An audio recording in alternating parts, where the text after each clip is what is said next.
Góðan daginn og velkomin í kirkju. Í Salmum Davíðs, í 47. salmi og öðru versi segir: Guð er oss hæli og styrkur, örugg hjálp í nauðum. Fyrir því hræðust við eigi, þótt jörðin haggist og fjöllin bifist og steypist í skaut sjávarins.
Aðrar ekki tengdur.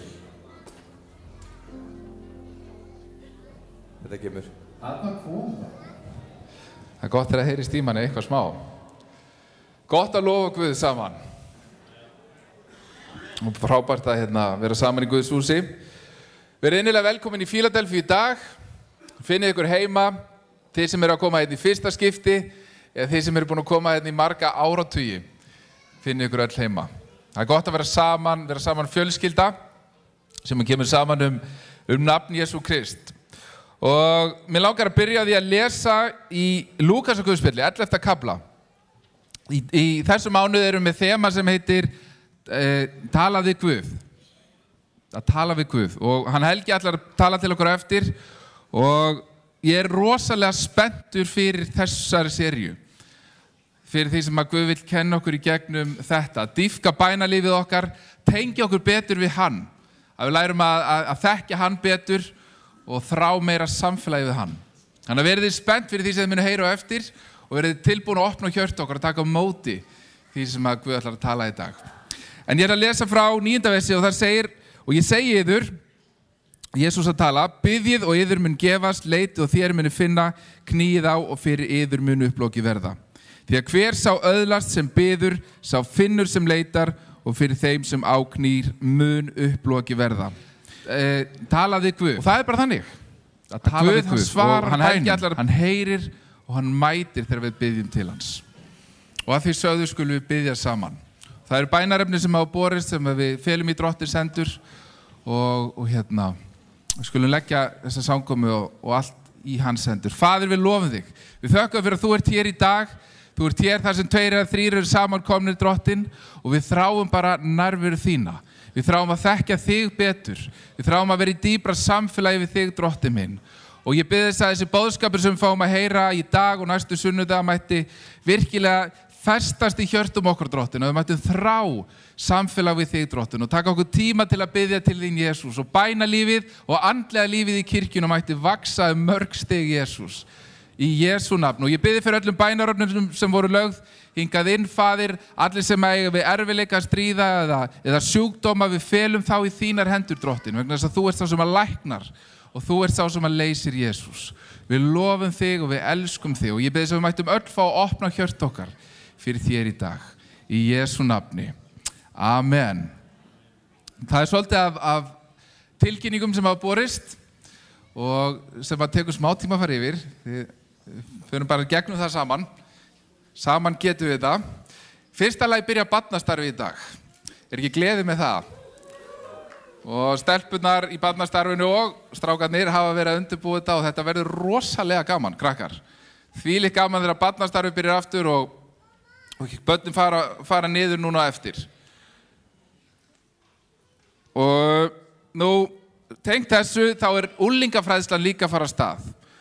og hún verður á föstudags kvöldum klukkan 6, hálf 7 og ég beður að láta vita að bækurnar eru komnar niður í Jötu. Þannig að það er hægt að kaupa þær núna eftir.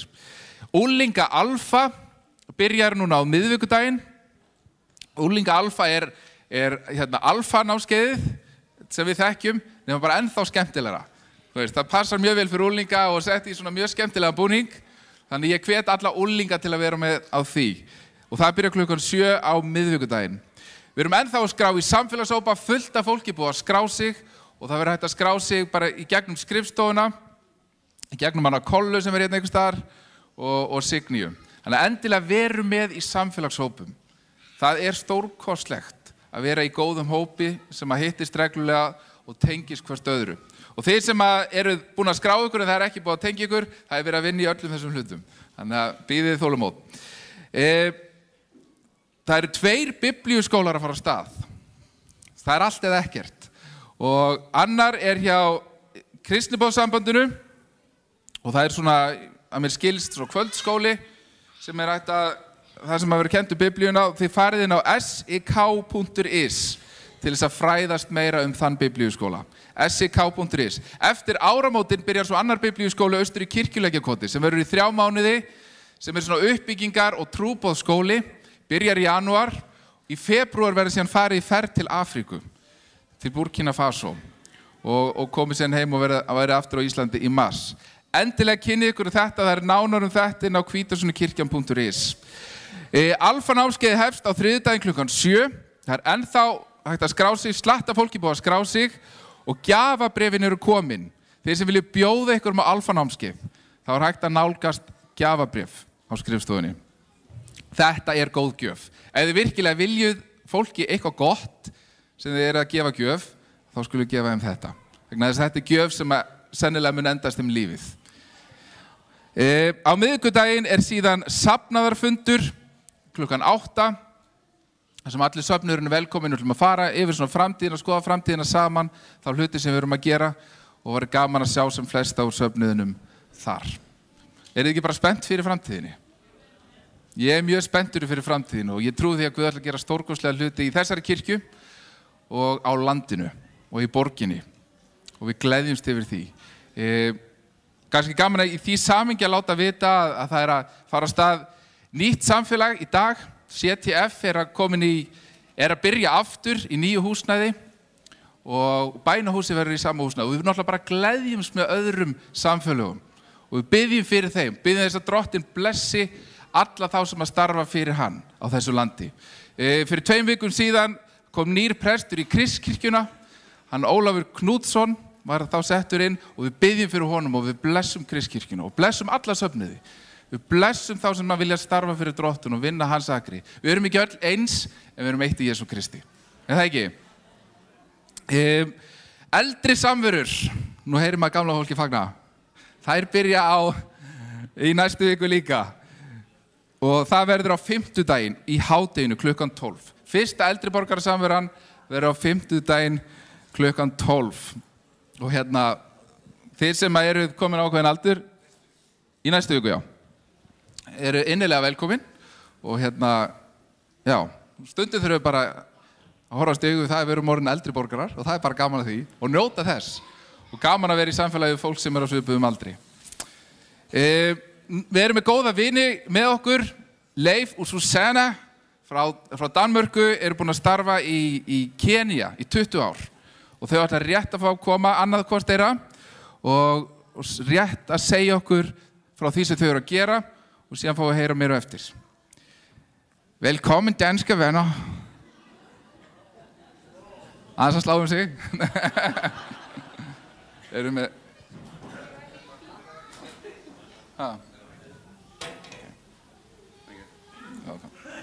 Thank you for giving us a few minutes here to tell about the ministry in Kenya. Takk fyrir að gefa okkur nokkra mínútur til þess að segja frá þessu starfi í Kenya. We are my wife Susanna and Leif from Denmark. Við erum ég og konu mín Susanna og Leif frá Danmörku. But 20 years ago, after we had got the call from God to go to Africa as missionaries, Fyrir 20 árum síðan fengur við köllum frá Guði til þess að fara til Afríku sem trúboðar. we went to Kenya with our 5 children. Þá fórum við til Kenya með börnunum okkar 5.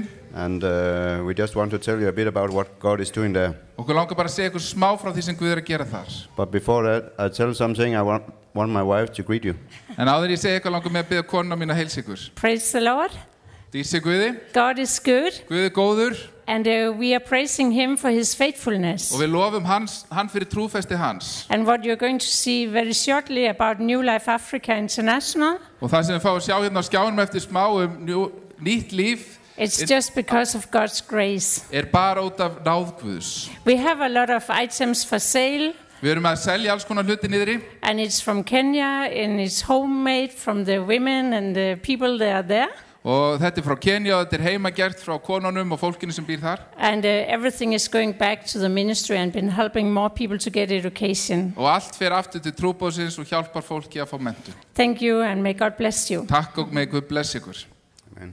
When we came to Kenya in 94, Þegar við komum til Kenya 94, the ministry started very small under a tree, þá byrjaði trúboðið mjög smátt undir tré. where we had some street children and poor children from the slum areas to have some food. Það sem við böðum börnum úr fátækrahverfunum til að fá mat And we had Sunday school for them. og vorum með sunnudagsskóla fyrir þau. But soon many more children were coming, En mjög fljótt bættist mörg börn í viðbót við and we realized if you don't have money for food, you don't have money to go to school. og við gerðum okkur grein fyrir því að það átti ekki peninga fyrir mat, það átti ekki heldur peninga til þess að fara í skóla. So we needed to start a school for those children. Þannig við urðum að byrja skóla fyrir þessi börn. It was very simple in the beginning, Þetta var mjög einfalt í byrjun, but it grew, and after some years it became a real school. en þetta vaks og eftir nokkur ári þetta að verða stór skóli. So today is a school for 500 children. Þannig í dag erum við með skóla fyrir 500 börn. And we have just seen how God is providing the needs, Og við höfum séð hvernig Guð, hann útvegar þarfinn fyrir þörfunum. because we also realized that many of the children that didn't have anywhere to stay, Og við gerum okkur líka grein fyrir að mörg börnin hefði engan stað til þess að búa. they were homeless. Við vorum heimilislaus. And first we started a home for boys, Fyrst byrjuðu heimili fyrir stráka. and now we have around 45 boys staying there. En nú erum við með 45 strákar sem búa þar. And in 2003, God started to speak to our hearts about the girls. Og síðan 2003 byrjaði Guð að tala til hjartna okkar varðir stúlkurnar. And now we have a quite big girls' house for 65 girls. Og nú erum við með stúlknahús fyrir 65 stelpur. And we have just seen how God is providing from year to year. Og við sjáum hvernig Guð, hann sér fyrir okkur frá ári til árs. And to do all this ministry, we have now 65 full-time African employed.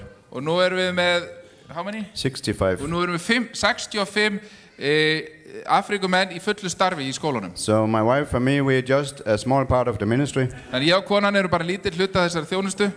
We are now traveling a lot to raise funds for the ministry. Og við erum að ferðast út allt til þess að afla fjármuna fyrir starfið. And this is our 5th time to be in Iceland. Og þetta er 5. skiptið okkur á Íslandi. Last time, 2.5 years ago, we were also here. Og fyrir 2,5 ári síðan þá vorum við hérna líka. And I think we told you about that we were raising funds for a new school building. Og þá sögðu okkur að við erum að safna peningu fyrir nýja skólabyggingu. I'm happy to tell you that this year in March we opened the school. Og ég gleði mig að segja að í mars þá opnuðum við skólan. You'll see a picture of the school building after a few minutes. Og þið fáið að sjá byggingu á skólabyggingunni. Mynd af skólabyggingunni. And now the next step is to get a real house for the boys. Og næsta skref að fá alvöru hús fyrir strákana. Christian Oscarsen Church in Keflavik, there is our contact church in Iceland. Kristinn Ásgríms og kirkjan í Keflavík eru okkar svona tengi kirkja við Ísland. And they also put up an account in Iceland. Og þeir settu upp reikning á Íslandi. And he has made those flyers here for raising support for the boys' house. Og hann gerði þessa bæklinga hérna til þess að safna peningu fyrir drengjahúsið. And they will be down there on the table. Og þeir verða niðri á borðinu. Also, if anybody want more information, we have our newsletter we send out 4 times a year. Og líka ef að ykkur vilja frekar upplýsingar þá erum við fréttabréf sem við sendum út nokkru svona ári. Welcome to take some copies today because we have a lot with us. Og ykkur velkom að taka með ykkur inntak. Otherwise, you can sign up to receive it every quarter. Annars getið þið skráð ykkur þannig að fáið það ársfjórðungslega. Last thing I want to say is we also have some DVDs for sale if somebody wants to know more about the ministry. Og að lokum langar með að segja að við erum með DFT-diska til sölu ef ykkur langar að vita meir starfið. But otherwise, we'll meet downstairs and we can talk more, those who are interested. Að öðru leyti ætlum við að hittast niður og við getum talað meira við þá sem hafa áhuga. We're also thankful that we get a chance to speak to the International Church in the afternoon. Við erum líka þakklátt fyrir að fá tækifæri til að tala til alþjóðlegu kirkjunnar á eftir. And there we'll have more time if somebody are interested. Og þar verður meiri tími ef einhver hefur áhuga. Thank you very much. Thank you. And we'll just show that video clip, I think is ready. Og nú fáum við að sjá þessa videoklippu. And maybe I'll give a few information while we are seeing this one. Okay, og hann talar meðan. The video clip is showing the facilities where we are working. Og þessi videoklippa sýnir staðinn þar sem við erum að starfa. Showing the children home, the school and the church. Sýnir sem barnast, heimilið, skólan og kirkjuna. And also showing some of the children. Og sýnir líka sum barnana. You'll see some of them saying a poem and greetings to you. Þú sér við sjáum nokkur þeirra sína eru með ljóð og kveðjur. So we hope it's working. Þannig við vonum þetta virki. But also in the afternoon we have a PowerPoint we want to show. En síðdegis þá erum við með PowerPoint sýningu sem viljum sýna ykkur. I have it here if. Já, hann með þetta. It's working. Já. It should be coming. Þetta dett inn hjá okkur? Smá problem. Okay. Tæknin stundum að stríða okkur. Það fjöldi manns að vinna í því sem sjáið. Tækni crew alveg liggur yfir þessu. I have a DVD and I have a USB with everything if they want to put it in. Já. Thank you. Þetta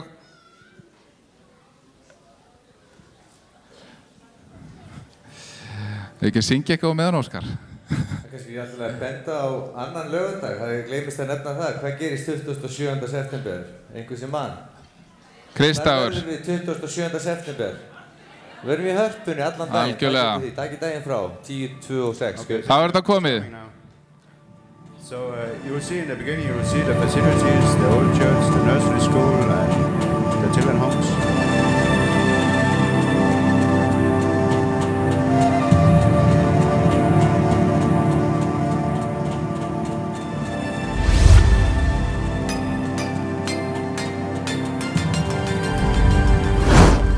I heard there was a secret chord that David played, and it pleased the Lord. But you don't really care for music, do ya? It goes like this: the fourth, the fifth, the minor four, and the major lift. The baffled king composed it. Hallelujah, hallelujah. You are me. You are me. Who made you are me? Loudly. Our Father God. I go to school. 3, 4. I am a people. 5, 6. I know how to read. 7, 8. I know how to write. 9, 10. I love my teacher. 9, 10. I love my teacher. Ephesians chapter 6 verse 1. He says, children, obey your parents in the Lord, for this is right. Honor your father and mother, which is the first commandment with the promise. Thank you. Hallelujah,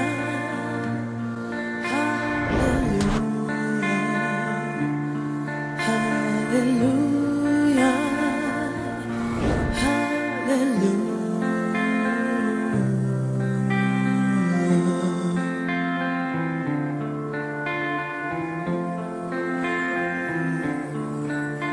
Your faith was strong, but you needed proof. You saw her bathing on the roof, her beauty and the moonlight overthrew you. She tied you to her kitchen chair, she broke her throne and she cut your hair, and from your lips she drew the hallelujah. Hallelujah.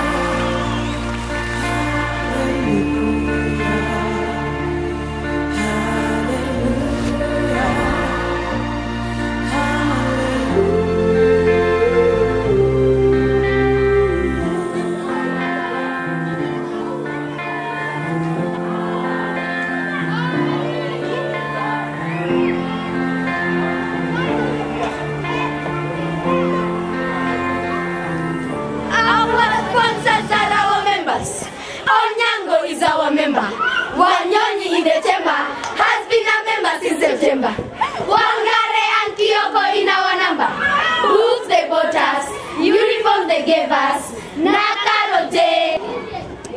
They paid for us. Thank you is not enough to express our love for you, dear sponsors.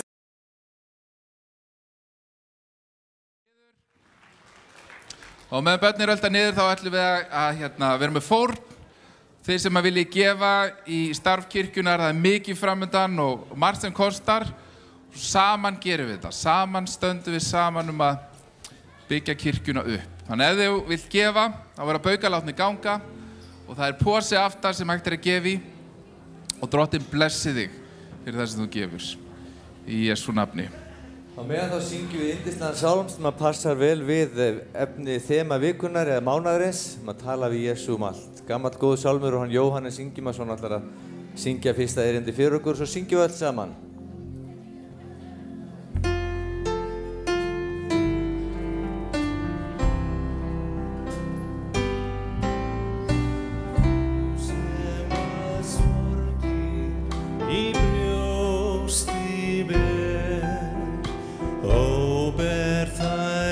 Allar til Jesú, hann veit allt sem að þrengir að þér. Tala við Jesú allt. Tala við Jesú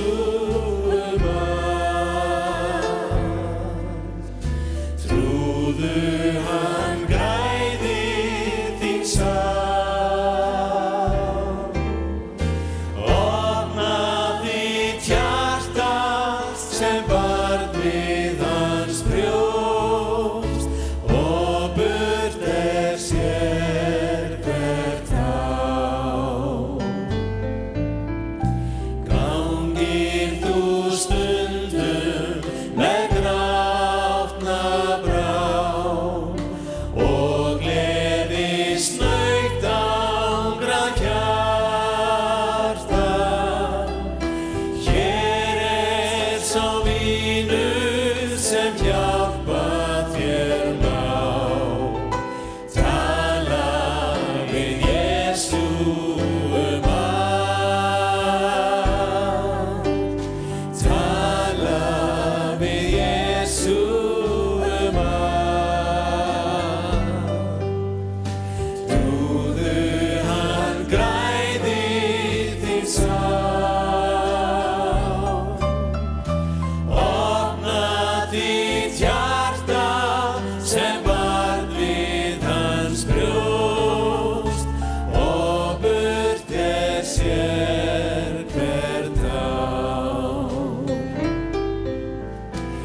Jesús þér hjálpa í hverri nauð og huggar þig allar stundir. Hann gefur þér allt, ja blessun og brauð. Tala við Jesú nú strax.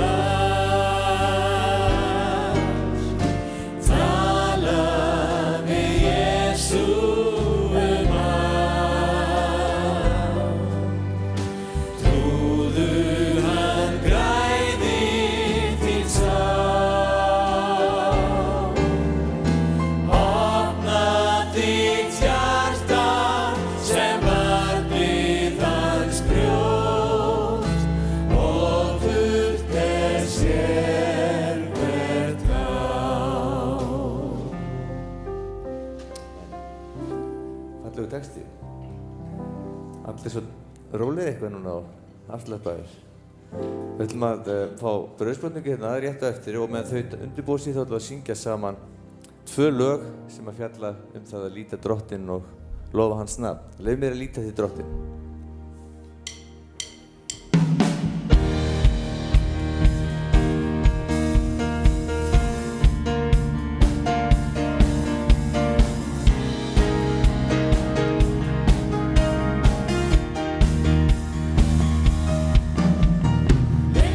Líta því Drottinn, mjúkur hjarta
Við ætlum að ganga núna borðið Drottins og minnast þess sem að hann gerði fyrir okkur, hvernig hann kom og hann gaf líf sitt fyrir okkar syndir.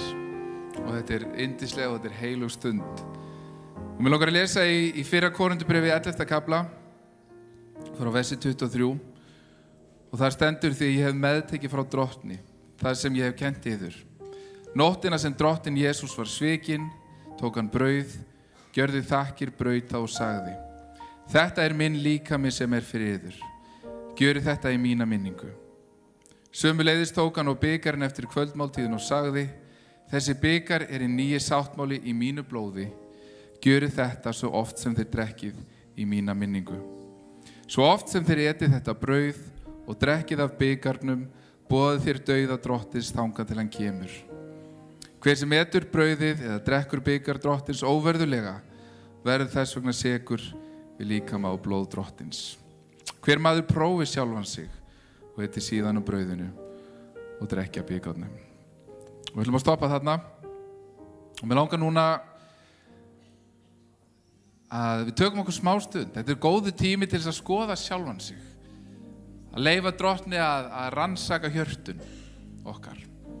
Og bara í þögn saman, ef Óskar kannski spilar smá undir hjá okkur, spurjum Guð. Guð, eitthvað sem ég þarf að skoða í mínu lífi? Eitthvað sem þú vilt minna mig á?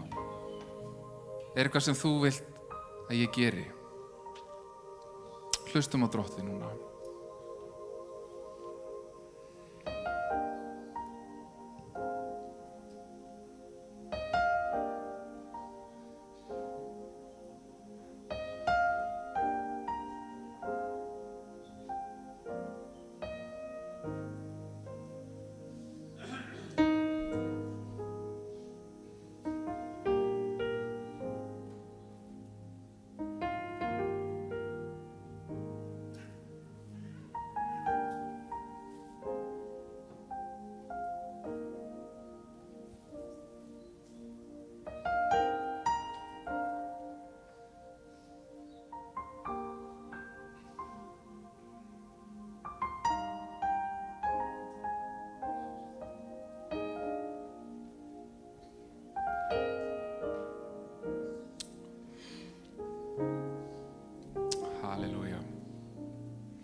Við þurfum stundum að staldra við. Við þurfum stundum að stoppa og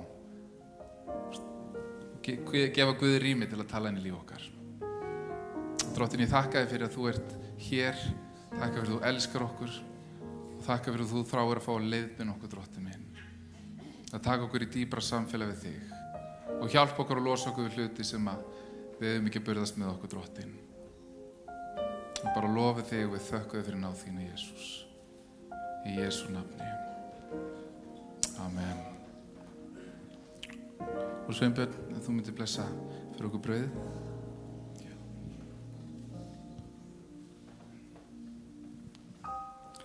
Himneski Faðir, ég þakka þér fyrir að við getum komið hér í dag til þess að minnast þess sem að þú gerði fyrir okkur.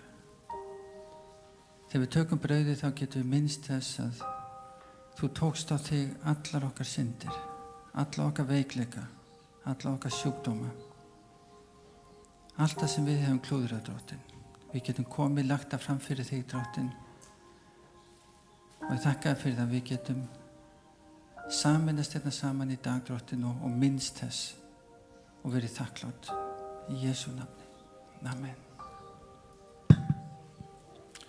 Amen. Og Jóhannes, þú myndir blessa vínið. Og kæri Jesús, ég bara þakka þér fyrir að við mögum koma hérna saman, heilagi Faðir, og neyta máltíð þinni, Jesús. Og ég biðst að þegar við tökum vínið, heilagi Faðir, þá minnum að blóð þitt, kæri Jesús, sem rann á krossinu fyrir okkur, Jesús. Að kæri Jesús, að þú vannst verk sem að þú gafst okkur líf, kæri Jesús, sem að við eigum ekki skilið, heilagi Faðir. En fyrir náð þína þá gafst okkur nýtt líf, Jesús.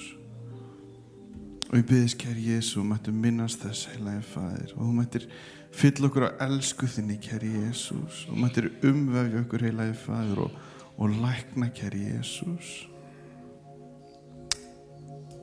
Ó, heilagi Faðir, þakka þér í þínu heilaga nafni. Amen.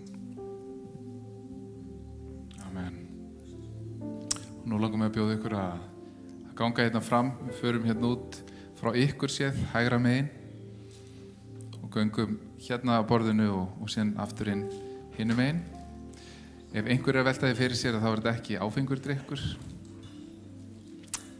Þannig að það er öllum óhætt að koma. Gjörið svo vel.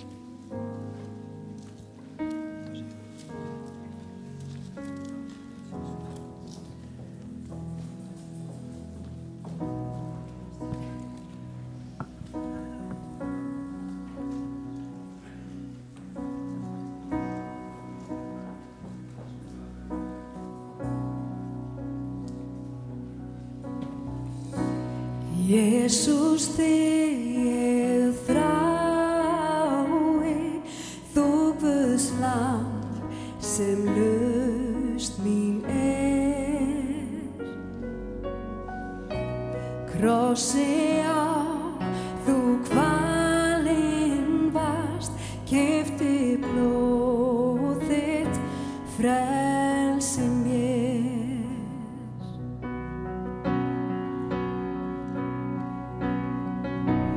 Jesus, þig ég þrái, þú átt nafn sem dýrlegt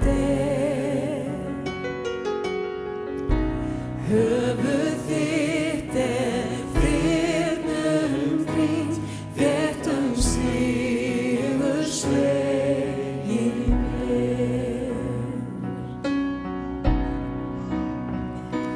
heiður allan áttu skilið, ég upphef nafnið þitt, þér verk sem dýrð og heiður hver, helgast ég þér lífið mitt.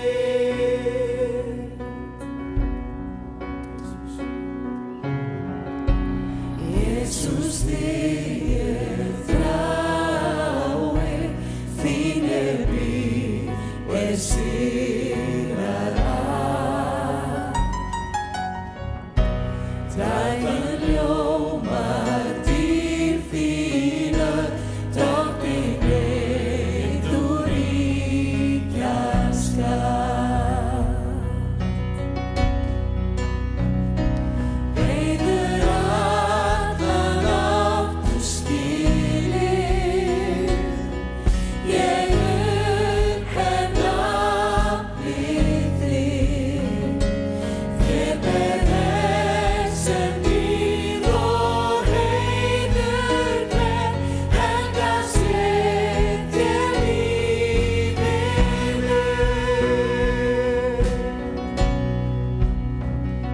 Dásamleg dýrð þín dásamleg dýrð þín mitt hjartans mál, þú syngur sá, dásamleg dýrð þín dásamleg dýrð þín dásamleg dýrð þín mitt hjartans mál, mín syngur sá, dásamleg dýrð þín dásamleg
mitt hjartans mál, mín syngur sál, dásamleg þín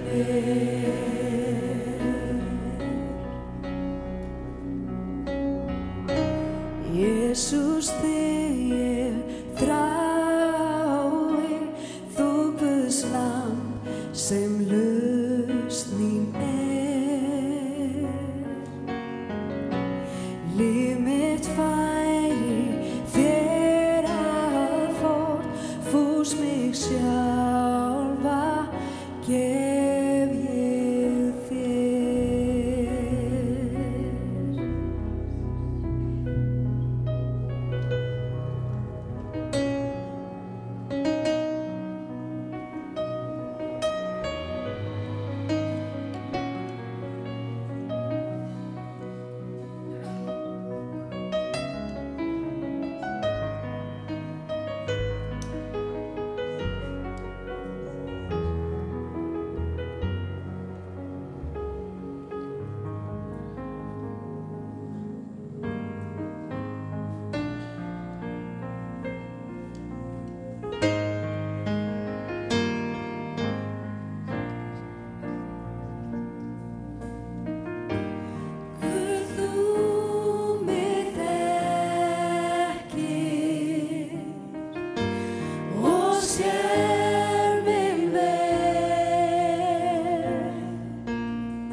krossi beygi beg, för þín lét mér lífi til.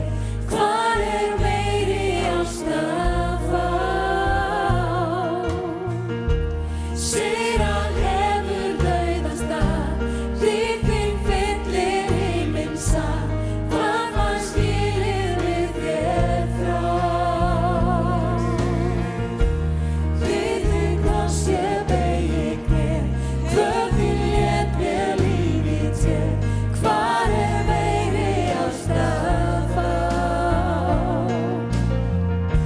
Sigra hefur dauðans dag, líf þín fyllir heiminn sal.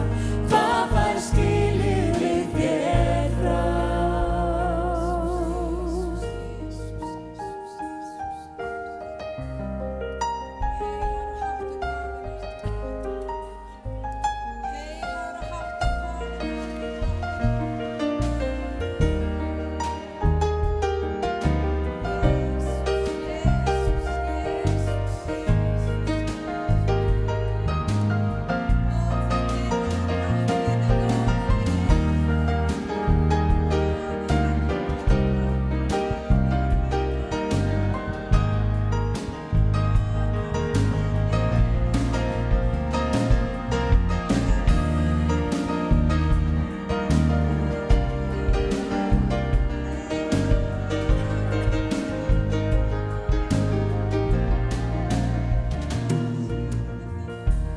Við þinn kross ég beygi mér, för þín lét mér lífi til.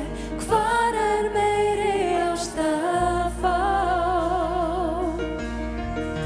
Sigra hefur dauðans dag, líf þín fyllir heiminn sal. Hvað var skilið við þér frá? Við þinn kross ég beygi mér, för þín lét mér lífi til.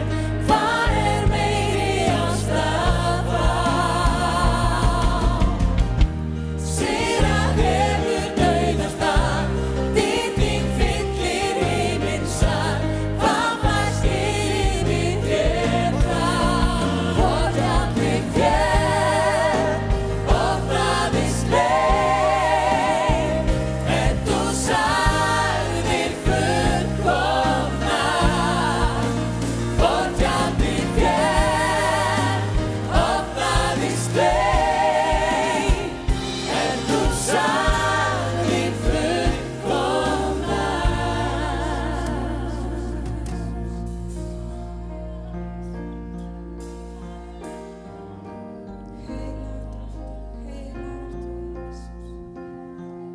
Drottinn, þú dýrlegur og við lofum þig af öllu hjarta. Ó, Drottinn, það besta sem við getum gefið er lofgjörð Drottinn Jesús. Bara lofa þig dag og nótt Drottinn, í öllum kringumstæðum Drottinn minn. Heilagur ert þú Drottinn. Heilagur ert þú Drottinn Jesús. Heilagur ert þú Drottinn. Lof og dýr sé Drottinn, lof og dýr sé Drottinn. Heilagur Jesús.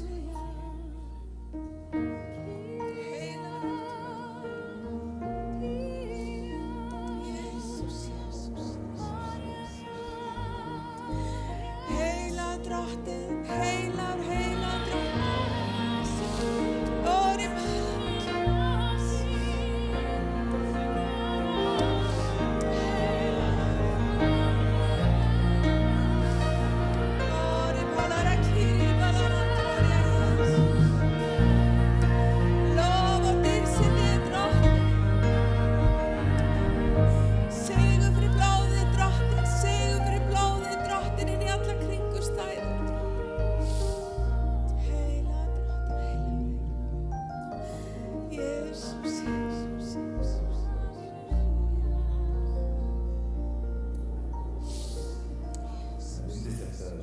lóðgjörinn og syngja lofi Guð og dýrð.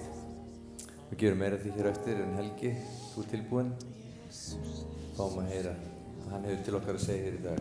Gjör svo vel.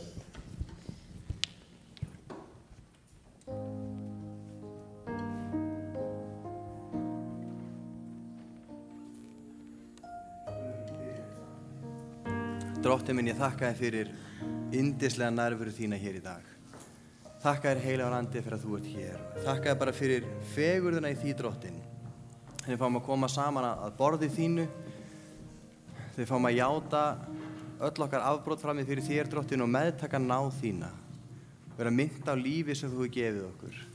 Og ég bið þig að Drottinn minn að þessi áherslu okkar þessu mánuð á bænina megi kalla fram meiri nánd við þig og þetta fá að kynnast þér betur sem persónu, sem vini, sem traustri hjálp í nauðum, Drottinn minn. Við felum okkur þessa samkomu þér algjörlega í Jesú nafni. Amen. Amen. Amen. Einhvers þar ég með fjastringu. Og hérna, yndislegt. Við erum að tala um bænina í þessu mánuði. Og þemað talað við Guð og það snýst þetta allt saman. Það sem ég langar til að tala í dag svona bænin, eða hvernig bænin breytir öllu og svolítið í svona ljósi þessa að stundum breytir bænin einhverju allt öðru því en við ætluðum. Að við erum að biðja eitthvað ákveðið en Guð svarar bæninni með því að gera eitthvað allt annað en við bjuggumst við og mér langar að tala svona, það er svona mjög ákveðin nálgun, ég ætla ekki að eyðileggja predikunum, þegar ég segi ykkur strax allt sem ég ætla að segja, en það er svona ákveðin vinkill, það er ákveðin þáttur sem ég hef upplifað í mínu bænalífi, eða sem ég sé Guð hafa gert í mínu lífi og lífi margra annara, með hvernig bænin breytir öllu, oft fyrst og fremst okkur sjálfum. Það var saga sem ég heyrði, að margir kannast við mann sem heitir Matthew Barnett, hann er með Dream Center í Los Angeles, starf það sem hjálpar heimilislausum og hjálpar fólki sem hefur bara algjörlega verið á götunni og hann hefur í raun umbreytt einu versta hverfi Los Angeles borgar þannig að glæpatíðni hefur lækkað einhver 70%, morð hafa heila þekkjast alla, fátækt hefur minnkað, læsi hefur aukist, það er bara svona algjör viðsnúningur sem hefur orðið á þessu hverfi frá því að Guð kallaði hann þangað algjörlega blautan bak við eyrun og hafði ekki hugmynd hvað hann var að fara að gera. Og svo var það komið þannig að svona 15 ára seinna þá var hann gangandi og hann er bara orðinn svolítið þreyttur. Hann er bara orðinn svolítið þreyttur af því að það er endalaust af fólki sem þarf að hjálpa. Hann er svo þreyttur af því að það er endalaust, það er svo dýrt að gera allt sem hann er að gera. Hann þarf alltaf, kemur enn ein Hollywood stjarnan að gefa mér milljónir. Nú þarf ég að sýna þeim allt, þegar Guð er alltaf að senda honum einhverja stjörnur, gefa honum einhverja milljónir og þannig gengur þetta. Fær enga styrki frá hinu opinbera af því að þau vilja vera kristið hjálparstarf og eyrnamerkt þannig. Og hann var orðinn svo þreyttur og hann var, Guð, ég þarf að gera svo margt. Guð, þetta er svo erfitt, þetta er svo mikið álag, ég á ekki venjulegt fjölskyldulíf, svo er ég frægur, ég get ekki fara neitt, allir þekkja mig. Það var mjög erfitt líf. Og svo fyrir Guð að tala til hans. Og Guð fyrir svona að benda honum á, sjáðu alla þessa krakka sem eru hlaupandi hér allt, að gera rosalega þreyttan. Sjáðu hvað er í þínum fötum. Þau eru öll södd. Þau fara öll í skóla. Ekkert þeirra er í hættu að vera rænt miðja nótt að því að sefur út á götu. Ekkert þeirra þjáist vegna skorts á heilbrigðisþjónustu. Sjáðu öll þessi börn, hvar væri þau? Hann svona átti að segja, já, þetta er nú svolítið merkilegt sem er að gera. Sjáðu alla þessa sjálfboðaliða sem eru með svo langa sakaskrára, það er bara fjárhagslega hagkvæmt að hafa þær stafrænar, skiljiði. Þetta er bara, já, það væri bara mjög mikill pappír sem færi þar annars. Og hérna eru þeir og þeir eru að deila út mat, þeir eru að hjálpa konum sem eru að koma úr ofbeldisfullum samböndum, þeir eru að búa rúm, allt þetta og þeir hafa tilgang með lífinu, þeir hafa öðlast nýja sjálfsvirðingu og þeir eru góðir þegnar. Sjáðu þetta. Já, þetta er nú kannski ágætt. Sjáðu þetta hús sem er eina húsi í hverfinu sem er ekki krótað á. Af því að veggjakrótarnir segja, ég ætla ekki að króta á staðinn sem gefur mömmu minni mat. Sjáðu húsi sem er eina húsi sem er ekki með þjóðvarnarkerfi, af því að brýst enginn þarna inn. Sjáðu húsi sem að lögreglustjórinn kemur í og þakkar fyrir, getið opnað fleiri svona. Og allt í einu svona, hann var að biðja Guð, hann var að væla í Guði, hvað líf hans var erfitt og Guð fór á sýnunum og hvað breyttist? Í raun breyttist ekki neitt. Álagið breyttist ekki, verkefni breyttist ekki, áreiti breyttist ekki. Tala til okkur eftir. En hans hugar það breyttist. Og allt því fór hann að segja, vá Guð, ég fæ að gefa þessu fólki að borða. Ég fæ að hafa þessi áhrif á þetta hverfi. Ég fæ að enn einu sinni þurfa að fara á eitthvað fund, útskýra hvað við erum að gera, enn einu sinni að safna fullt af peningum í eitthvað brjála verkefni sem gengur ekki upp en þú lætur að ganga upp. Enn einu sinni fæ ég að. Guð svaraði bæninni fullkomlega. En hann gerði eitthvað allt annað en Matthew Barnett var að biðja Hann var að biðja minna álag eða aðstoðarmanneski eða eitthvað. Og málið nefnilega oft þetta sem ég hef séð í bæninni og sem bænin gerir að bænin breytir ekki endilega kringumstæðunum, en hún breytir mér. Bænin breytir ekki endilega því sem ég að biðja gagvart, en hjálpa mér kannski að sjá það skýrara, að sjá það öðruvísi. Og eitt af þeim þemum sem koma aftur og aftur í Nýtestamentinu og mörg ykkar, þetta svona, ég ætla ekki að vitna í öll versin því þau eru svo mörg, það kemur hugsið það sem hið efra. Hafið augun fest á markinu. Okkur sagt að hlaupa eins og sá sem ætla sér sigur. Okkur sagt að keppast eftir því sem framundan Og það aftur og aftur verið að hvetja ykkur til þess að horfa markið, horfa lengra. Hvað verið að hvetja ykkur til að gera? Hafa rétt sjónarhorn. Horfa rétt. Að sjá hlutina í réttu samhengi. Í rauninni að sjá þetta frá sjónarhorni Guðs. Og ég myndi segja að það sé lykilatriði. Þetta ekki bara lykilatriði, þetta lykilatriði bænin lykilatriði í þessu. Hvernig? Nú eins gott að fjastringin mér virki. Beinin, heyrðu, í þetta ontakkan, hvernig verður það? Það rétt, beinin þangað, jæja. Á að koma örugglega En hvernig gerist það? Bænin setur hlutina í samhengi. Virkar? Já, ok, það var bara fylgist þið. Já, gef ég bara rosalega gott hint þetta að koma. Og bænin setur hlutina í samhengi. Ef ég bið eins og Jesús kendi mér að biðja, hvernig kendi Jesús okkur að biðja? Faðir vor, þú sem ert á himnum. Þannig byrjum við bænina. Hvað gerir þetta? Af hverju byrjum við bænina með þessum orðum? Það gefur samhengi. Þegar ég kem til Guðs og ég segi, Faðir vor, þú sem ert á himnum, þá minnist ég þess hver Guð Það gefur það samhengi. Mundu hver Guð Það minnir mig á hver ég og það minnir mig á hvernig ástatt bara á heiminum, hvernig heimurinn Bænin gefur mér samhengi, bara með því að byrja, það ástæði fyrir að Jesús kennir okkur að biðja svona. Hann segir, þegar þú biður, byrjaðu á að setja þig í rétt samhengi. Það svo oft sem það svo mikið áreiti allt í kringum okkur, við erum að hugsa þarfir okkar, við erum að hugsa vandamálin okkar, við erum að hugsa allt sem við ekki getum gert, við erum að hugsa hvað okkur líður illa, við erum að hugsa svo margt. Og þegar við biðjum, alveg eins og við gerðum á hann í brauðsbrotningunni, við stöldrum aðeins við. Það er það sem bænin gerir. Við stöldrum við og við fókusum. Við setjum hlutina aftur í samhengi. Við minnum okkur á hvernig veruleikin óháð því hvernig okkur líður. Við minnum okkur á hvernig í raunin í pottinu búið, sama hvernig kringumstæðurnar líta út akkurat þá. Og þegar ég bið, bara það að ég kom til Guðs og ég biðji, þá minnir það mig á það að hann hefur allt vald en ekki ég. Það ákveðin æfing í æðruleysi að biðja.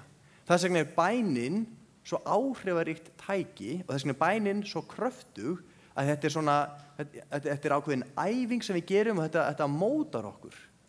Ég kem til Guðs og ég minni mig á hver hann Ég kem til Guðs og ég minnist þess hver ég og ég minnist þess hvernig ástandið raunverulega á heiminum.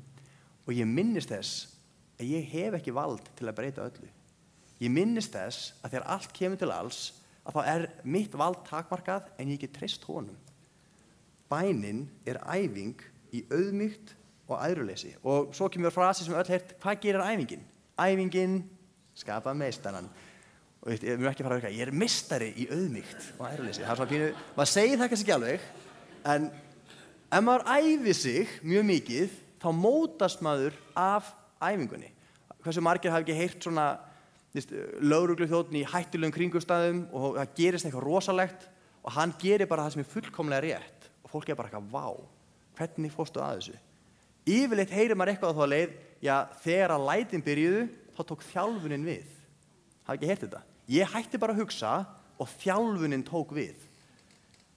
Bænin þess konar þjálfun. Þegar allt fyrir rugl, þá ætla ég ekki að fá hjartaáfall, að ég búin að æfa mig á hverjum degi ég muna það að Guð, þegar allt kemur til alls, hefur valdið. Þegar allt kemur til alls, að þá skiptir ekki máli hvernig mér líður, það er stærra sjónarhorn þegar allt kemur til alls. Ég er búin að æfa mig í því að þykjast ekki vera almáttugur. Ég er búin að æfa mig í því að minna mig á það hver Guð er, hver ég er og hvernig ástandið raunverulega er. Og ef ég æfi mig daglega og ef ég jafnvel æfi mig oftar en einu sinni á dag, er það ekki lykill að árangri? Ef ég æfi mig daglega, ef ég byrja hvern dag á að minna mig á þetta og svo ger ég þetta reglulega yfir daginn, þá helst ég í æfingu, ekki satt. Þannig að það sem bænin gerir er að bænin breytir hugarfarinu mínu. Já, þá ætti að koma hann að. Já, yndislegt. Ég ætti ekki að biðja fyrir þessari fjastringu. Nei, ég segi svo. Og gott dæmi þetta er í Biblíunni í Daniels bók í 4. kafla er saga af Sadrak, Mesak og Abednego. Ég ætla að segja ykkur bara mjög stutt frá þessari sögu, ég ætla ekki að lesa hana alla. Mér finnst þetta að vera svona dæmi ef það er eitthvað sem við vitum Daniel og vini hans, þeir voru bænamenn. Það vitum við. Og þeir voru tilbúinir að deyja þegar hann hætti að biðja. Og þetta er saga sem ég man því ég var lítill, þá var einhver að predikomna hér og sagðist hafa reiknað út, ég hef ekki reiknað út þannig að ég sel ekki dýrin keypti það, að svona blokkirnar hérna við hliðin á séu álíka háar og gull-líkneskið sem voldugusti maður jarðarinnar Nebúkadnesar hafði látið reisa. Og hann safnar saman 1000 manna og kemur með eitthvað risastóra lúðrasveit og svo segir hann, ég vil að allir tilbiði þetta líkneski. Svo er blásið í lúðra og einhver svona svaka læti og ég heyri þetta svo, ég sé þetta svo fyrir mér sko, þegar svona mörg þúsund manns falla fram samtímis, svona eitt stórt þump. Og þetta hefur verið svona tignanleg sjón kannski, að sjá allt þetta prúðbúna fólk og svo allir samtímis. Þeim ykkur 3 úlingar sem standa. Þetta er svona anti-climax. Konungurinn, búinn að byggja þetta líkneski, nú að víja þetta, svo bara eitthvað, ok, þeir eru útlendingar, kannski skilduðu mig ekki. Það er svona, ég vona, þeir eru ungir, er þetta ykkur uppreist? Þetta var svona, fólk hefur verið drepið fyrir miklu minna. Fólk hefur verið drepið fyrir að vera grunað að hugsanlega kannski ekki að ætla að grúpa, þegar konungurinn segir grúpið. Og konungurinn verður mjög reiður, og hann stendur upp og hann bara, hann alveg hellir sér yfir þá og segir, við ætlum að gera þetta aftur, strákar, allir 1000 mann standa henni upp. Ég geti ímyndað ykkur líka svona fólki refsað einmitt, þess að tala um svona heraga og svona. Oft er þannig ef einhver brýtur af sér þá er öllum refsað, svo þeir refsa þessum eina. Þannig að allir standa upp eitthvað, ég er búin að grúpa einu sinni í fína sloppnum mínum, það kemur svona pressa og við gerum þetta aftur. Og ef þið gerir þetta ekki, þá drep ég ykkur, hér og nú. Og þeir fá annað tækifæri og blási í lúða og þeir standa. Og konungurinn snappar, hann brjálast og hann verður að húðskamma það og bara viti ekki hvað er að gera og þá kemur þetta stórkostlega svar frá þessum ungu mönnum og mér finnst þetta svo, ég fæ svona bara, mér finnst þetta svo geggjað, mér finnst þetta svo töff að þeir segja ekki, ekki yðar hátign, það er bara Nebúkadnesar, byrja hér, það er bara, það kostar meira á að drepa mig, skilur við, bara Nebúkadnesar.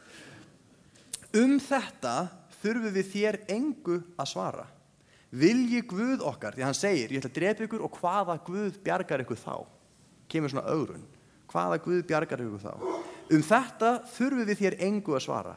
Vilji Guð okkar, sá sem við dýrkum frels okkur, getur hann frelsað okkur, jafnt úr glóandi eldsofni sem úr þínum höndum konungur. Og þótt hann láti það ógert, skaltu samt vita að við munum hvorki dýrka þína Guði konungur, né tilbiðja gull-líkneskið sem þú hefur látið reisa. Hvílík bomba. Bara, ég fæ svona bara, mér finnst þetta svo geggjað moment. Konungurinn alveg brjálaður, 1000 manna krjúpandi, eitthvað ný, ég veit ekki hvernig þú smíðar svona stórt gull-líkneski, þarna er eldsofnin, og það er svona, það er engin hroki í þessu, það er ekkert eitthvað hérna, það er engin dónaskapur í þessu, það er svona, það er kraftur sem er hvergi til nema í auðmýkt og í æðruleysi. Bara konungur, þú getur alveg gert það svo vilt, en þegar allt kemur til alls, þá bara veit ég að Guð ræður miklu meira en þú. Ég bara hræðist þig ekki, af því ég veit hver Guð er. Og það er oft sagt það sem að krýpur fyrir Guði getur staðið frammi fyrir hvaða manni sem er. Og það er bara þannig. Hvernig í óskopunum eignast ungur maður þennan kjark að standa frammi fyrir voldugasta manni jarðarinnar og fyrsta lagi sko ólínast honum einu sinni og svo tvisvar og svo þegar hann hótaði lífláti að vera bara hér, hvað ætlar að gera? Dreftu mig þá, ég er ekkert hræddur. Guð getur frelsað mig en þó hann gera það ekki, þó svo Guð bjargi mér ekki, þá ætla ég samt ekki að grúpa. Af því ég hef rétt sjónarhorn.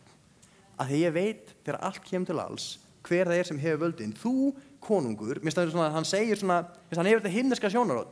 Þú getur alveg pyntað mig og drepið mig hér og nú. En þetta litla fiskabúr sem við búum í og þú hefur rosalega mikil völd bara ekki allur heimurinn. Og þegar ég dey og þegar þú deyrð mætum við sama dómara og þá langar mig sko ekki verið í þínum sporum. Veist, það bara þannig. Þá vil ég miklu frekar hafa dáið af þinni hendi heldur fyrir að mæta Guði hafandi gert það sem þú gerðir. Þannig ég bara óttast Guð meira en þig. Veist, þetta rosalegur, finn ekki hvað þetta öflugt. Finn ekki hvað þetta rosalegur kraftur og þetta ekki svona, hann stendur ekki í eigin styrk.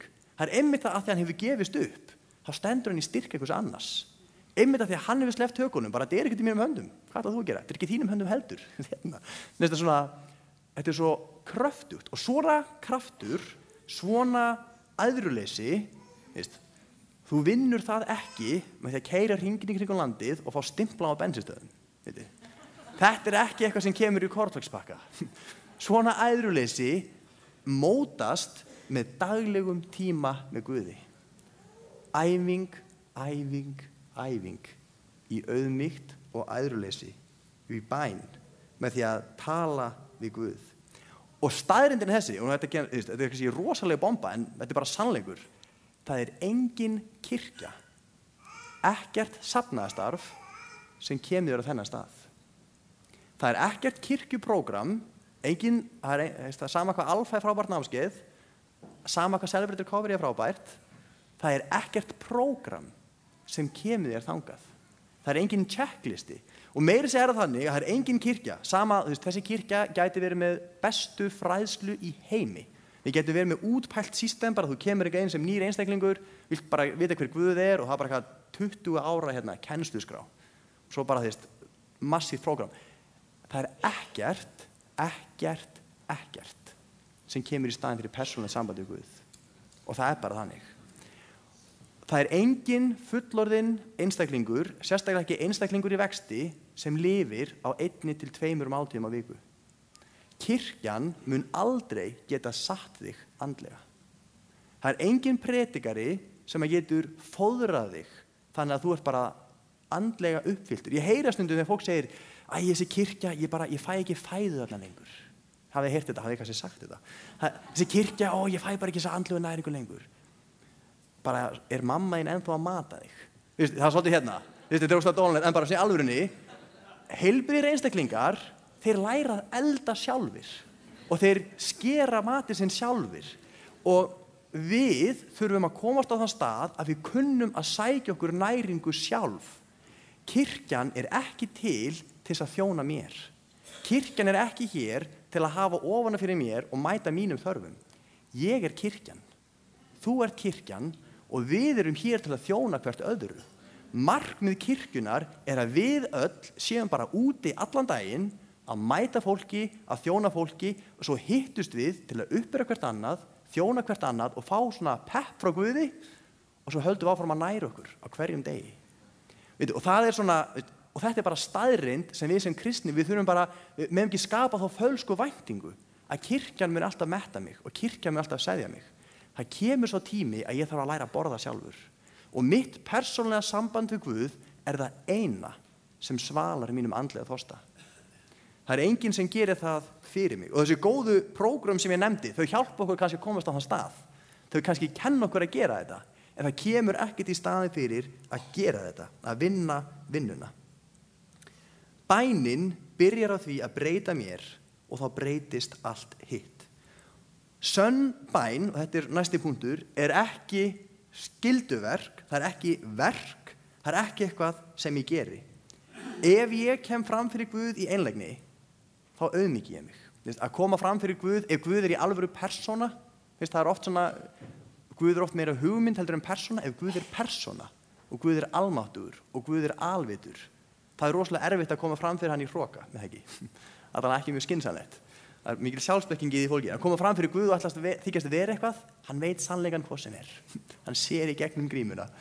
Hann bjóð þig til, hann veit hvað undir grímunni, vitið þið.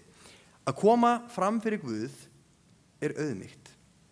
Og það getur verið, og bara fyrir okkur öll, þegar við byrjum að biðja, þá það erfitt. Og bara, við munum ekki gera það alveg rétt til að byrja með og við munum klúðra þessu. Sem betur fer, þá erum við alltaf að læra. Við erum alltaf að vaksa í þessu. Og við biðjum Guð að breyta hinu og þessu, og mín reynsla svo, og eftir því sem við sjáum í Biblíunni, þá oft starfar Guð ekki þannig. Hann oft breytir ekki hinu og þessu, hann byrjar yfirleitt að breyta mér, og svo notar hann mig til að breyta umhverfinu. Það yfirleitt þannig sem Guð virkar. Ég byrja að biðja Guð, viltu breyta þessum? Og svo bara sýnir Guð mér hvað ég hrokafullur, bara og hann breytir mér, og allt í einu sé ég að kannski var hinn aðilinn ekki vandamálið, heldur ég. Guð, viltu breyta þessum kringumstæðum? Og Guð segir, frábært, vilt þú ekki fara? Guð, viltu mæta þessari þörf? Yndislegt, ert þú ekki að lausa þessum tíma? Það er stór hættulegt að biðja. Stór hættulegt að biðja. Og málið þetta, að hér nefnilega, og þetta vandinn, málið með kristna trú hún ekki flókin. Og það vandinn með kristna trú.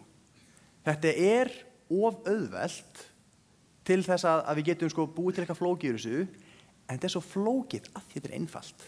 Að því að Jesús, hann horfir bara beint á hjartað mitt og segir, sjáðu þetta, ég vil breyta þessu. Guð, má ekki bara fara í einhverja svona húlarringi, gera einhverja andlega filmleikaæfingar, má ekki bara syngja einhvern langan sálm, má ekki bara gangi einhverjum ákveðnum fötum, þetta breyta hjartað mínu. Þetta breyta mér, Guð. Það svo einfalt, en það svo ógeðslega erfitt. Að vera einlægur, að vera auðmjúkur, að vera hógvær, að vera hreinskilinn, að vera gegnsær, að vera maður sjálfur. Það bara stundum auðveldar sagt en gert. En það sem gerist í bæninni, að þá fellum við grímurnar, að þá hættum við að leika hlutverkin, að þá þurfum við að vera við sjálf. Ef þú fengir SMS frá Guði bara hér og nú, má ég breyta þér? Eiginlega ekkert okkar. Ég bara fullir það. Ég hugsa bara, við erum alveg einlega við sjálf mig, hvað kemur upp í hjartanu? Guð almáttugur spyr, má ég breyta þér? Mitt svar ekki, já. Það frekar, hvað áttu við? Ég vil fá að vita svona, hvers konar breytingar eru að tala um þetta? Það ekki óskiljert já. Það svona, heyrðu, ég og þú, það svona lestir í okkar lífi, Guð, bara ég var talandi í morgun, ég væri til í að vera aðeins meira svona A-manneskja. Ég var erfitt með að vakna á morgnana, ég ekki þessi A-típa. Guð, þú mátt breyta því. Guð, ég var til í að vera svolítið duglegri. Guð, ég var til í að vera allt þetta sem okkur langar til að gera, skiljið. Guð, þú mátt breyta því. Og við bendum á svona einhverja ávexti í líf okkar, svona ekki einu svona alla, svona nokkra ávexti, en Guð eitthvað, já, nei, ég að hugsa hérna rótarkerfið. Ég að hugsa jarðveginn sem að þú hefur gróðsett í. Ég svolítið að pæla í vökbunum sem þú drekkur. Ég svolítið að pæla í, ávextirnir, þeir eru aukaatriði. Það rótarkerfið sem býr þá til og þar vill Guð fá að vinna. Það svona, hér bara, mjög margir kristni menn stoppa bara hérna. Guð, þú mátt tína ávexti, þú mátt helst ekki sýna öllum ávextina sem þú tínir, þú mátt koma inn í þegar mér hentar og ef ég fæ eitthvað svona ávaxta trjáa sjúkdóm, þá máttu grípa inn í, ef það kom einhver vandamál eða hættir að rigna og ég var rosalega þyrstur, máttu senda mér regn, en breyta rótakerfinu, rífa mig upp með rótum og færa mig í annan jarðveg eða gera með öðruvísi tré, bara, ég veit ekki Guð. Þarna stoppum við. Og þetta stoppar andlegan vöxt. Og ef að þú upplifir að þú hafir bara ekki vaxið andlega í mörg ár, þú bara upplifir svona kristna lífið bara orðin einhver rútína, þá getur vel verið að ómeðvitað hafi verið sagt nei takk við Guð. Ómeðvitað, það kannski eitthvað sem Guð vill fá að vinna í, gæti verið stolt, gæti verið fyrirgefning, það getur verið svo margt, það getur verið svo rosalega margt og þú hefði bara sagt stopp. Og þá bara allt stopp.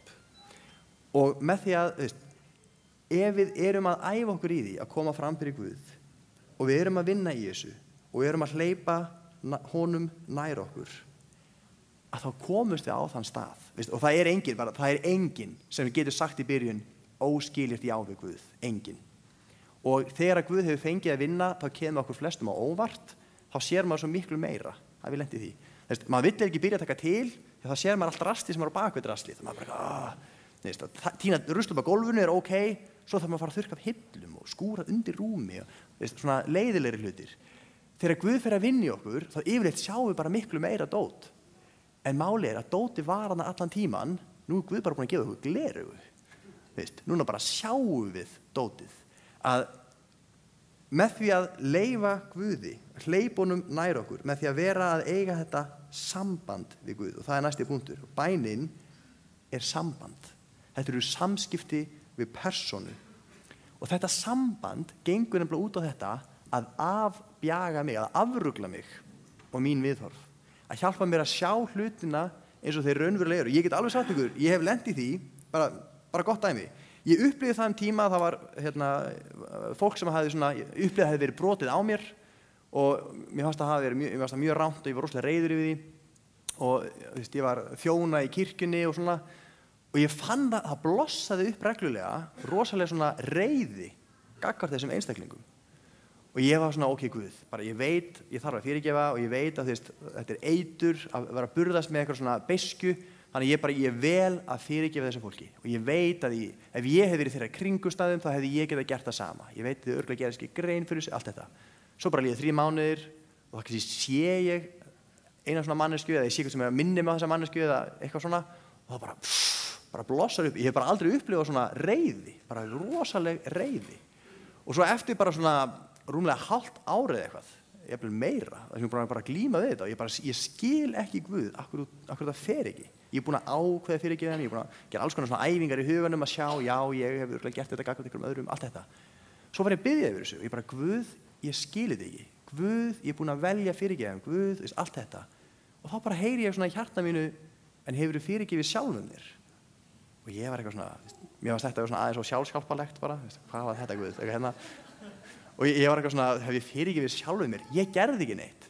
Og svo fór eitthvað ég fór eitthvað að biðja þessu, Guð, hvað þýðir það? Og þá allt í einu upplifði ég að það sem ég var reiðastur var það að ég hafði leyft þess að gerast. Ég var svo reiður við sjálfan mig að hafa ekki staðið í lappirnar og bara gert eitthvað hérna, brosa eitthvað, veit ekki hvað. Ég var svo reiður við sjálfan mig að hafa ekki brugðist við, að hafa leyft þessu bara að láta þetta yfir mig ganga og bara sagt ekki neitt. Og þegar ég svona, og þetta gerðist í gegnum bænina, að Guð sýndi mér, rótin ekki reiði gagnvart þessu fólki. Þú ert bitur út í sjálfa þig, að hafa ekki staðið þig. Og þegar ég svona ákvað að fyrirgefa sjálfum mér, þetta hljómar svona, en það var bara það sem ég þurfti, og þá losnaði ég. Og það gerðist með því að koma aftur, ég var bara að biðja yfir þessu 1.000.000 sinnum. Ég var 1.000.000 sinnum búin að segja, Guð, ég vel að fyrirgefa þessu fólki, Guð, ég veit það var ekki svo hræðilegt, lalala. En með því að koma aftur og aftur og aftur að þessu, þá að endanum þá komið upp. Vandinn ekki þau, vandinn þú. Þú ert eftir að fyrirgefa þér. Af því þú ert bitur út í sjálfan þig að hafa ekki brugðist rétt við. Þannig að bænin afbjagaði mig. Heilbrigt bænalíf leiðir mig á þann stað að ég læri að biðja eins og Jesús. Ekki minn vilji, heldur þinn. Heilbrigt bænalíf leiðir mig á þann stað að bænin ekki innkaupalisti fyrir Guð, bænin ekki óskalisti til jólasveinsins, bænin ekki hvað allir aðrir hafa gert rangt. Við komum til Guðs og við erum tilbúin að taka á móti frá Guði. Það bæn sem breytir öllu. Bæn þar sem að ég hleypi Guði að mér. Vissuð þið það? Það svo skrítið, ég get beðið til Guðs á þess að hleypa honum að mér. Ég á til dæmis góðu vinu minn, hann átti til að fór í svona hálfgerða maníu kringum próf og ég man eins og hringdi hann í mig klukkan 3 um nótt og ég svaraði og þá las hann fyrir mig ljóðið Úlingurinn í skóginum eftir Halldór Laxness mjög hratt og skellti svo á mig. Hann hringdi alveg í mig en hann vissi ekki hvernig mér gekk að læra. Og ég var svona pínu, mér varst það svona pínu fyndið, ég veit ekki alveg, ég hef aldrei spurt um því hvað í gangi þetta. En þú getur alveg hringt í eitthvað og tala svo mikið að hann kemst það aldrei að. Hefur einhver talað svo mikið við ykkur að þið ekki komist að, við hefum öll verið, kannski hefur við verið báðum með borðið En við komum bara til Guðs, við erum alltaf að segja Guði allt sem að og allt sem hann þarf að breyta og bara passaði mig og mína hagsmuni í Jesú nafni, amen og já, gerum við betri mannsku eða eitthvað, allt þetta, það ekki bænalíf. Það bara að senda Guði innkaubalista. Bænalíf að koma fram fyrir Guð og leyfa Guði að tala, leyfa Guði að móta mig, að vera tilbúin að leggja allt á borðið. Það eru 2 vers sem langar til að lesa og ég koma hérna uppi. Það í 1. Jóhannesarbréfi 5:14, það sem segir: og þetta traustið sem við berum til hans, ef við biðjum eitthvað eftir hans vilja, þá heyrir hann okkur. Ef við biðjum eitthvað eftir hans vilja, það ekkert fyrirheiti að við fáum hvað sem við biðjum Guð gefur okkur ekki það sem skaðlegt. Guð gefur okkur ekki það sem okkur til ills. Ef við lærum að biðja samkvæmt vilja Guðs, og það bænin, hún æfing í því að koma fram fyrir Guð og spyrja, Guð, hver viljið þinn? Guð, hvað segir þú þetta efni? Guð, hvað vilt þú í þessum kringumstæðum? Hver viljið þinn? Að þá það loforð í Biblíunni. Það loforð að ef við biðjum samkvæmt vilja Guðs, þá heyrir hann, þá svarar hann, þá bregst hann við. Og svo segir í Jakobsbréfinu 4:23, þið eigið ekki af því þið biðjið ekki, og þið biðjið og öðlist ekki af því þið biðjið illa, þið viljið sóa því í munaði. Ef við erum alltaf að biðja út frá okkur sjálfum, út frá okkar vilja, út frá okkar sjónarhorni, þá kemur þið biðjið að þið biðjið illa. Þið eruð ekki að ná því sem æfingin snýst Æfingin ekki að skila tilætluðum árangri vegna þess að þið ekki að æfa ykkur í því að koma og leggja allt á borðið, sleppa takinu, segja Guð, þú veist betur en ég, segja Guð, vilt þú móta mig, Guð, vilt þú nota mig í þessum kringumstæðum. Og í rauninni, eins og ég sé þetta svona pínu, ég sé þetta svona myndrænt fyrir mér, það svolítið svo að stilla sig inn á tíðni, að vera á ákveðnu tíðnisviði, að stilla sig inn á tíðni Guðs. Guð, hvað segir þú? Hver viljið þinn? Hvernig sérð þú hlutina? Hvað rétt í þínum augum? Og málið þetta að bænin, hún getur breytt heiminum. Og bæn breytir heiminum. Við tölum það í næstu predikunum, þetta bara einn vinkill á bænina. Bænin breytir líka kringumstæðum, skilji. Bænin breytir líka öðru fólki og allt þetta. Og það bækur í jötunum að biðja fyrir maga sínum. Það virkar. Trúi ég sé afrakstuð þess. Nei, að ég var biðjandi konu. En hvernig eigum við að biðja? Og það koma leiðbeiningar bara. Hvernig? Mér finnst alltaf gott, við þurfum að enda því hvernig biðjum við, bara á praktískan hátt. Ég ætla ekki að koma með einhverja bæna formúlu eða eitthvað sem við segjum eða eitthvað svoleiðis. Ég vil nota orðalagið þegar við komum fram fyrir Guð og biðjum í okkar persónulega bænalífi, best að byrja daginn á því á morgnana eða taka einhver tíma frá sem að við höfum næði, svolítið þetta við núllstillum okkur. Ég hugsa þetta svolítið þannig. Ef að muni eftir, það var allt brjálað, það var maður sem að keypti frosinn fisk, afþýddan og vigtaðan. Og það muniði bara einhverjum 10 tonnum eða eitthvað, það var svakalegur þyngdarmunur og allt brjálað. Og svo skrifaði hann afsökunarbeini, hann hafði gleymt að stilla vigtina. Og muni ekki eftir þessu, það var allt brjálað. Og það var svona bara vestlings, einhverjir fiskútflytjendur, við gátum ekkert svaran einu, bara við höldum okkur vera að selja 0,5 kíló þegar við skrifum 0,5 kíló. Hann hafði gleymt að stilla vigtina. Þegar við komum fram fyrir Guð, þá þurfum við að núllstilla okkur, eins og núllstillir vikt. Og það þessi aðferð sem Jesús kennir. Við minnum okkur á hver Guð er. Við minnum okkur á hver við erum. Þetta bara eins og æðruleysisbæn. Við minnum okkur á það, við höfum ekki allt vald. Og við minnum okkur á það að kannski það sem okkur finnst rosalega mikilvægt akkurat núna, í stóru myndinni, það kannski ekki svo mikilvægt. Við kúplum okkur svolítið frá, og þetta svolítið mikilvægt. Mér finnst þetta vera, þetta það sem Biblían kennir okkur að sjá, að ganga eftir trú en ekki því sem við sjáum. Við þurfum aðeins að róa okkur niður, róa okkur frá áreitinu og svona ná að kúpla okkur frá hvernig okkur líður akkurat á stundina. Hvernig okkur líður í kringumstæðunum sem við erum að biðja fyrir og hvernig kringumstæðurnar líta út akkurat núna. Ég held að það var til dæmis eitt lykill að því að þegar járntjaldið féll var að hafa lítil kirkja í Austur-Berlín sem fór að halda bænastundir. Og það sem var merkilegt þessar bænastundir var að þarna komu anarkistar og alls konar fólk sem komu venjulega ekki í samkomur. Þarna var prestur sem að sagði ég trúi því að Guð vilji breyta þessu þjóðfélag, Guð vilji fella þetta járntjald og losa krumlu Sovétríkjanna af okkur. Og þau fóru að fara út með kerti sem táknum upp á von og gengu að Berlínarmúrnum, stóðu þar og báðu þögl í bæn, bara frið sem mótnari. Svo endaði þannig að þetta fór að vera einhverjum þúsundir manna með kerti og ekkert allir kristnir. Og á endanum það sem gerðist var að járntjaldi féll. Hversu margir á þessum fyrstu bænastundum gátu ímynda sér að það myndi gerast? Enginn. Mannlega ómögulegt. Mannlega, það var, þeir myndum frekar koma og keyra yfir okkur öll á skriðdrekum áður en þeir auðmýkja sig og sleppa tökunum. Þannig leita út. En hvað gerðist? járntjaldið féll. Meðan þau voru í kringumstæðunum var ekkert sem leit út fyrir að það myndi gerast. Ef þau núllstiltu sig bara Guð er almáttugur, ekkert stórveldi hefur varað eilífð á jörðinni, Rómaveldi leið líka út fyrir að vera ósigrandi, en það fellur allt. Þannig að við kúplum okkur frá kringumstæðunum og við stillum okkur inn á sannleikan sem í orði Guðs, sannleikan sem er stærri en upplifun okkar. Það næsta sem við gerum að við auðmýkjum okkur. Og þegar ég segja auðmýkja sig, margir hugsa það eitthvað neikvætt, það þýðir ekki að rífa sig niður, það þýðir ekki að segja ó ég ömurlegur.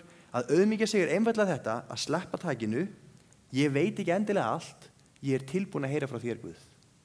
Bara, mjög basic.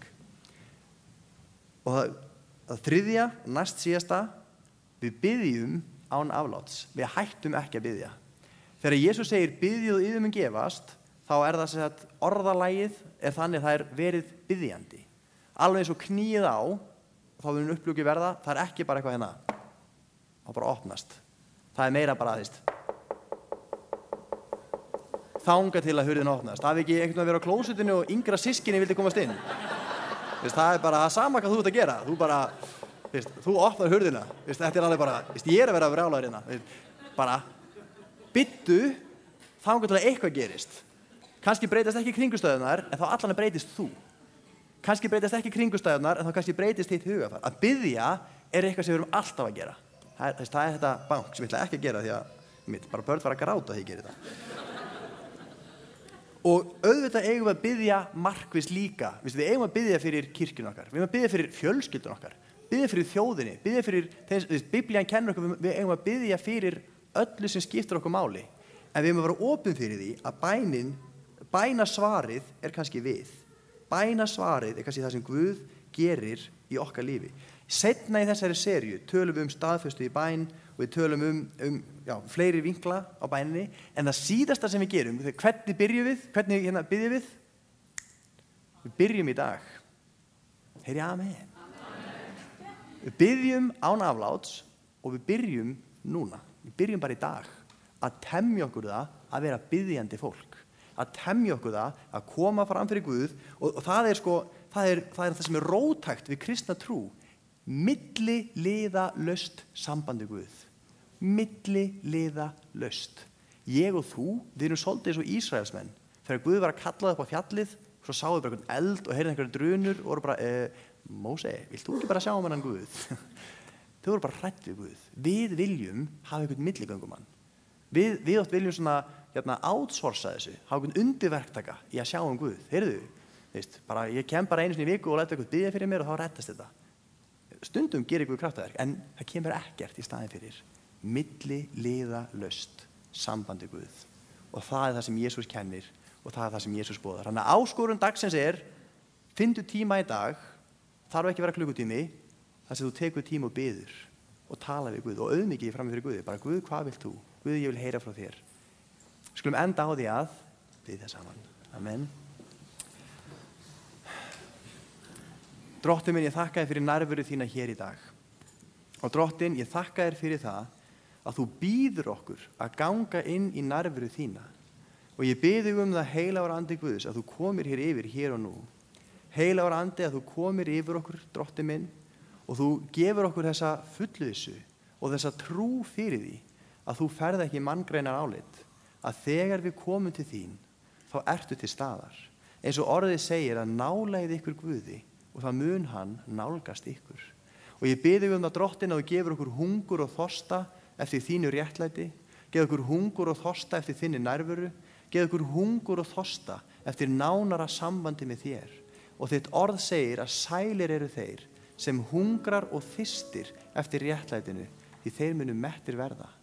Og Drottinn minn, ég bið þig að þú dragir okkur inn í nærveru þína, eins og við syngjum að blíðlega og laðandi veru draga okkur inn í nærveru þína, Drottinn. Og ég bið þig það, Guð, að við fáum að heyra margar uppörvandi sögur á næstu vikum hvernig þú hefur umbreytt lífum okkar þegar við fórum að taka bænina og gera hana að virkilegum, bara daglegum þætti okkar lífi. Ég bið þig það, Drottinn, að þú gerir stór og undur í lífum okkar, í gegnum bænalíf okkar sem eigum við þér. Og svo bið ég þig, heilagi Faðir, bara í Jesú nafni. Ef það einhver sem hér í dag og og ekki þekkir þig og hefur aldrei fengið að kynnast þér. Drottinn minn, að þeir mættu fá að opna hjarta sitt í dag og fá að meðtaka þessa yndislegu nærveru sem bara þú getur gefið. Þetta líf í fullri gnægð sem bara þú getur gefið. Drottinn minn, við felum okkur og við felum söfnuðin okkar, allar kristna kirkjur sem boða þitt nafn á Íslandi og landið okkar felum við í þínar hendur. Hjálpa okkur að vera biðjandi líð, að vera biðjandi fólk og að vera bænasvarið inn í kringumstæður hvers annars. Í Jesú nafni. Amen. Amen. Og við endum alla samkomi hér á því að bjóða fram til fyrirbænar. Ef þú ert hér í dag og þú vilt að við biðjum með þér yfir einhverju, það gefur líka góðan ávöxt. Þá verðum við hér inn í hliðarsalnum. Og ef þú ert hér í dag og þú hefur ekki meðtekið Jesú Kristi í lífið þitt sem frelsara þinn, ef þú hefur ekki opnað hjartað þitt fyrir Guði, að þá er líka tækifæri til þess í dag. Og þú kemur hérna fram og við biðjum með þér og allir sem eru hér inn og hafa upplifað að geta vitnað að það er besta skref sem nokkur maður getur tekið. Annars þökkum við kærlega fyrir samveruna. Það er kaffi hérna niður eftir samkomuna og ég veit að það er minna á borðinu en venjulega, en það er allavega kaffi og við verðum þarna saman, þannig að það er samvera líka. Guð blessi ykkur og takk fyrir samveruna.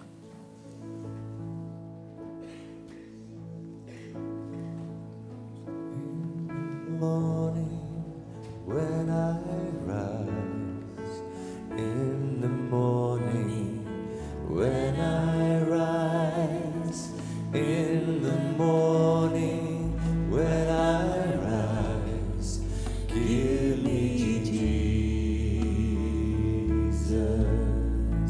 give me Jesus, give me Jesus.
Þetta verður að bæna okkur allra í vikunni.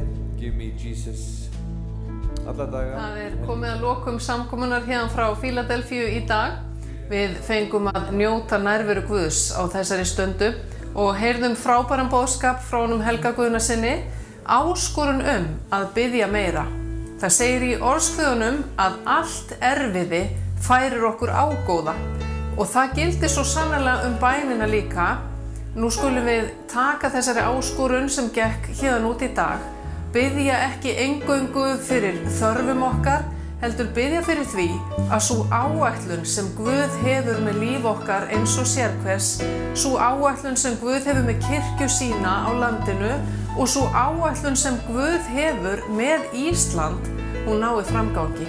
Vegna þess að inn í þá áætlun fléttast allt þitt fólk, allir vinir þínir, fjölskyldan þín og lífið sjálft, vinnan, allt. Og mér langar til þess núna á þessum lokasekundum að biðja fyrir þér og biðja bara að vilji Guðs nái framgangi í líf okkar. Drottinn, ég þakka þér fyrir að mega leggja okkur í þínar hendur og ég bið þig, góði Guð, að þú hjálpir okkur að hætta að ákveða sjálf hvernig þú eigir að starfa.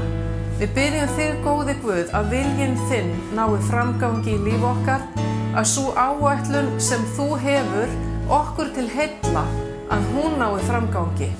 Hjálpað okkur, góði Guð, að treysta þér. Hjálpað okkur að þora að sleppa takinu af öllu því sem við erum með puttana í á hverjum einasta degi og leyfa þér að leiða okkur.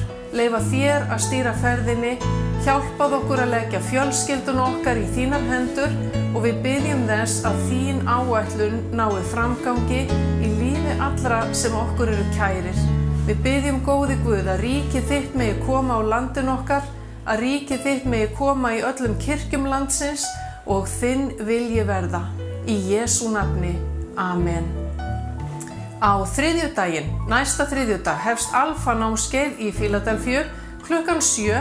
Þú ert velkomin, vertu með alveg frá upphafi, en að öðru leyti þá bendum við á heimasíðu kirkjunnar philadelphia.is. Þar getur komist að því hvað í gangi, það heilmikið í gangi, en síðan verðum við hér með beina útsendingu næsta sunnudag klukkan 11. Við þökkum fyrir samveruna í dag og ég bið Guð að blessa þig.